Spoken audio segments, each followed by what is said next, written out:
حضرت صوبان رضی اللہ تعالیٰ عنہ سے روایت ہے، اور اس روایت کو امام ابو داؤد نے سنن ابو داؤد میں نقل فرمایا ہے۔ آقا کریم علیہ الصلوۃ والسلام نے ارشاد فرمایا، یوسک الامم ان تدع علیکم کما تدع الاکلۃ الی قصعتھا۔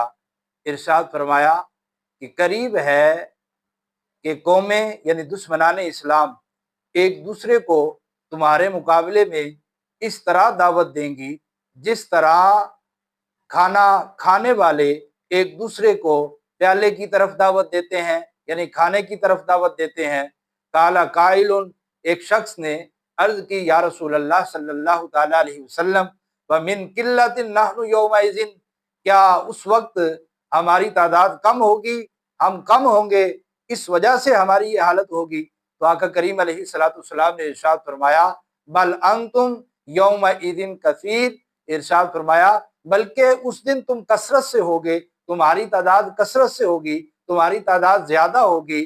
اور ارشاد فرمایا، ولکنکم غثاء کغثاء السیل، ارشاد فرمایا لیکن تم سیلاب کی جھاگ کی طرح ہوگے، یعنی جس طرح سیلاب کی جھاگ کی کوئی قدر و قیمت نہیں ہوتی، اسی طرح تمہاری کوئی قدر و قیمت نہیں ہوگی۔ اور آگے آقا کریم علیہ الصلوۃ والسلام نے ارشاد فرمایا، وَلَا يَنزِعَنَّ اللَّهُ مِن صُدُورِ عُدُوِّكُمُ الْمَحَبَّةَ مِنكُمْ، اور اللہ تبارک و تعالیٰ تمہارے دشمنوں کے دلوں سے تمہارا رعب و دبدبہ جو ہے وہ نکال دے گا۔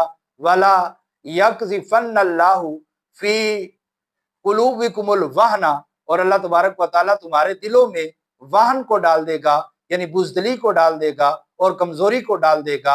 قال قائل، ایک شخص نے عرض کی، یا رسول اللہ صلی اللہ تعالیٰ علیہ وسلم، وَمَا الْوَهْنُ، وہن کیا چیز ہے جس کے حوالے سے آپ ارشاد فرما رہے ہیں؟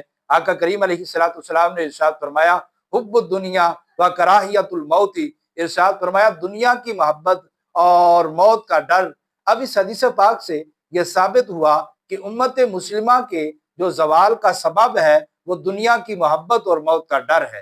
آج امت مسلمہ جس زبوں حالی کا شکار ہے وہ کسی پر مخفی نہیں ہے، اور آج امت مسلمہ پر جو گزر رہی ہے وہ کسی پر مخفی نہیں ہے۔